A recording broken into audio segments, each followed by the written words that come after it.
Okay, we're going to be working in block J, parallel line development, and we're going to be doing drawing number 1.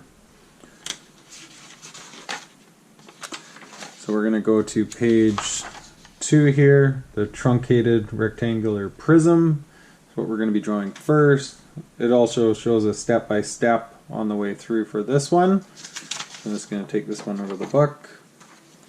And then if you go to the back of the book on page 27, J127, they have all the dimensions here for this drawing. So I'm just going to take this one out of here. Most important thing is when you're drawing that it's going to fit on the page. And as we're drawing, we're going to do an orthographic drawing for this one, and then we're going to make a pattern here as well. So having a pattern like this one is helpful because then I can kind of see where it's going to fit. But generally what we do is we draw everything tight down below to the baseline, the bottom of the page, and everything tight to the left hand side. That's where most drawings are done in North America, or on the left hand side of the page. So we'll have a front view, top view, and a side view. Top view is not necessary, but they drew it, so we are going to draw it. For this one here, I'm just going to use my HB pencil, and I just got this 30 centimeter ruler, and I'm just going to come up with a baseline of 10 millimeters. 5 or 10 millimeters is generally pretty good. I've got my T-square. I'll start with my baseline. I'm going to draw my construction lines dark, just so you're able to see them. And I'm going to draw them long, just so I don't have to redraw them. I'm going to draw on this one side here, and again, keep it fairly tight over to the one side, then you've got lots of room. And I'm going to go 10 millimeters on this one as well. And then we'll start to put some dimensions down, and then we'll do the pattern. This one here would have been better if the paper was a little bit bigger, and we could have fit everything linear onto one page. Okay, some dimensions here.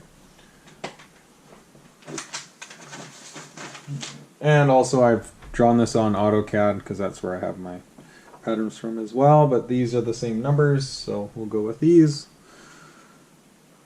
So we're 80 for this one. Didn't quite go far enough down here. Just extend this one.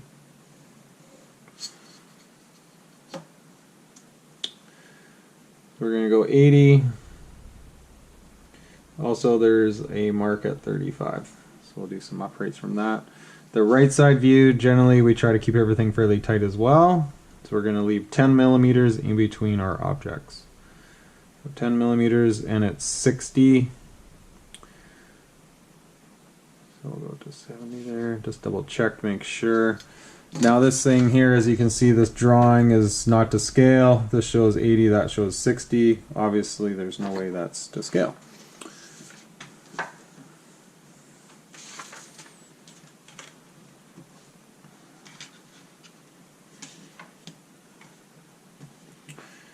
Draw our construction lines. Again, I'm just going to leave them fairly long.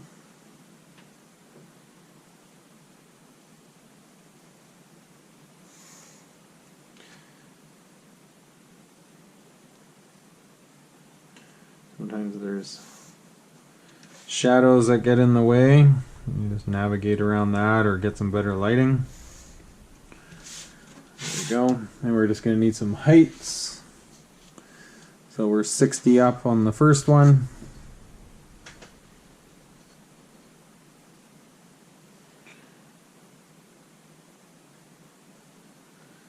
There's 60. We're 100 on the next one, so we're 100 over on the far right.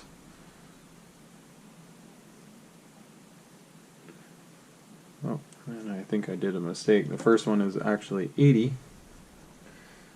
not 60. Let's go ahead and make that a little taller there. The one over here is 100 minus the 40, so this one here is 60. And that's the thing with line development. Simple little mistakes. And just making sure you can go back and double check every dimension before you move on. This line development, a lot of this is fairly simple. The biggest thing here is it's measuring. How accurate are you with measuring? Even with the millimeters. I'm just going to bring this one straight across. There's our front, there's our side. I'll just write that on here.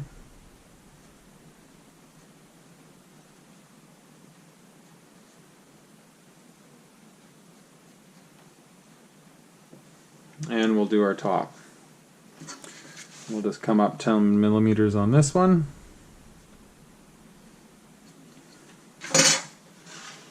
And this one is going to be 60. 60 by 80.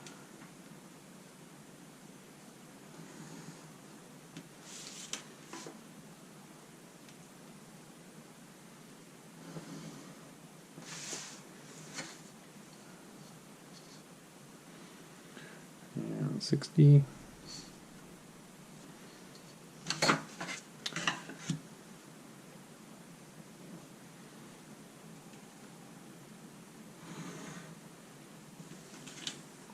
Okay, and this is our top, also known as the plan of the top. Now what we're going to do is draw a pattern for that. So basically something that wraps all the way around the outside, as they got for here, and they have not made a pattern for the top, so just the main body. That's all we're going to be doing for this. So this one here is they've just got a layout of this one, but got a bunch of different letters here, and we're just going to start on this one side here. We're going to do the front, the side, the front, and then the other side over here, which we actually didn't draw the other side, but that's okay. Generally we just do 3 views only. So for this one here, just by doing some simple math, you've got the 80 across the front here, plus the 60 on the side, times that by 2, you're 280. So you're going to need 280 for a distance. I'm just going to rub out some of these construction lines here. We're going to need 280, which is basically this ruler here. So I can't fit the pattern here, so I'm going to have to come up with the pattern, and I'll just put the pattern there. What I'm going to do is I'm going to take these dimensions and put them up top. So I'm just going to leave 10 millimeters in between. As you notice, it's becoming quite popular, just leaving 10 mils, just so you have lots of height, and also double checking. That's 100, so you're going to need 100. So I can probably even go a little bit taller, just to get it out of the way a little bit more. So how about we go up 20? Really doesn't matter, but let's just get it away just a little bit more. That's the whole point of the drawing here, is trying to locate where things are, so you have enough space. And then even, how are we going to draw off here? Really doesn't matter if we pick a point, but we can line up. How about I line up this edge over here, just for somewhere to start. Okay, so there's our baseline, there's our vertical, baseline vertical. Now let's mark off our distances. Again, everything down here, and just making sure you double check. You got the 35 and then your 80. So we're just redrawing this, really. Not a whole lot to this one, but it's just a starting point. There's 35, there's 80, it's 60 there. There's your 60. This is the 45, so as it's drawn this way, so we need a 45.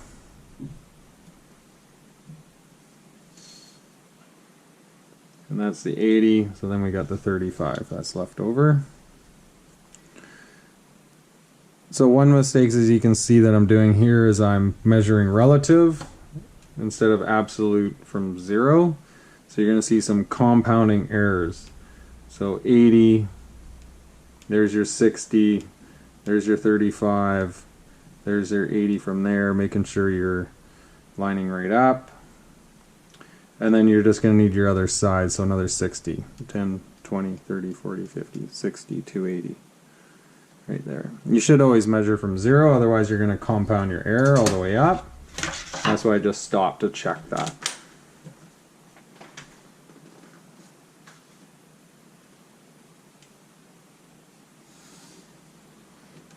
I'm just going to put all my uprights on.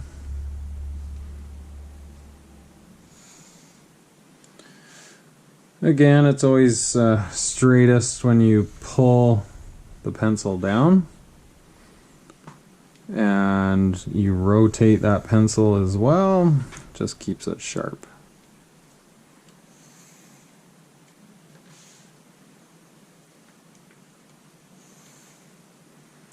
Like that. Okay, we'll use our ruler. Another thing you could do is you could use your dividers. You could come over here, measure here, and plot along. That would work. For this one, I'm just going to use my ruler here. So I'm just double checking the 80 here, double checking with my drawing that I'm 80, always double checking on the way through. Nothing worse than getting all the way to the end and there's a incorrect mistake. Measuring. That was that 60 because we were up 100 and down 40.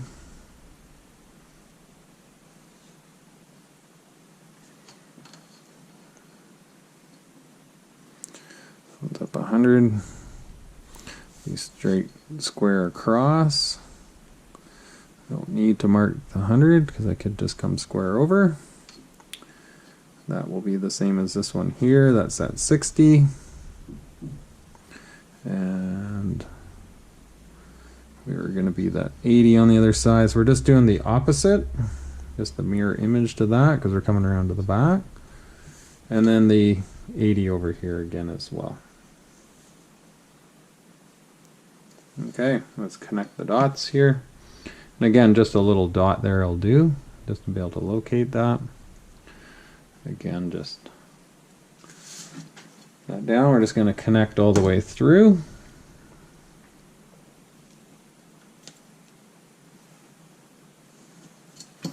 Just going to do the ones on the angle, and then I'll use my T-square for the horizontal lines. And then we'll just have to mark this template up. And that's it. So these don't take a long time.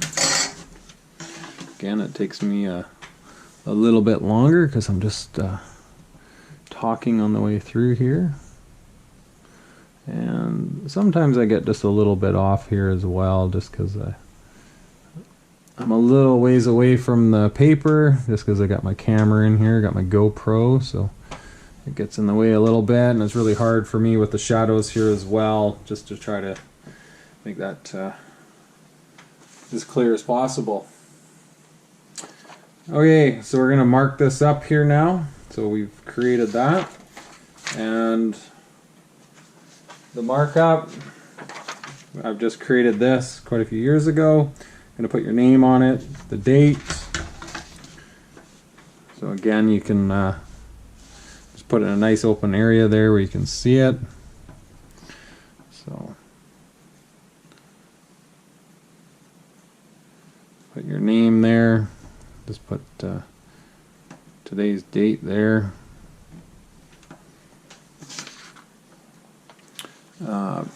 Project name. This is the Truncated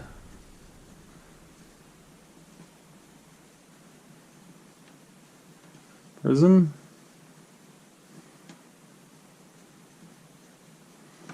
Rectangular prism, doesn't quite fit in there. Drawing number, DWG is short form for drawing. Number 1. Center lines, no real center lines on this one. What else we got on here? Full pattern, so this will be a full pattern.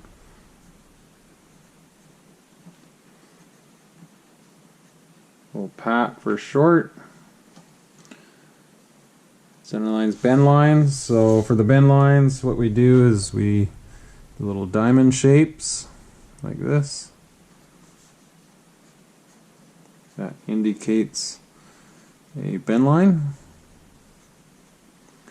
And we'll get into bending on the press brake a little later on. And there'll be another one over here. Then you can put the angle and what to, so we'll just put we'll just go 90 degrees, and this one here actually bends around the other way, so these are actually down for how this one's drawn. This one came over, yeah, so these have to be down. So I'm going to put 90 degrees down.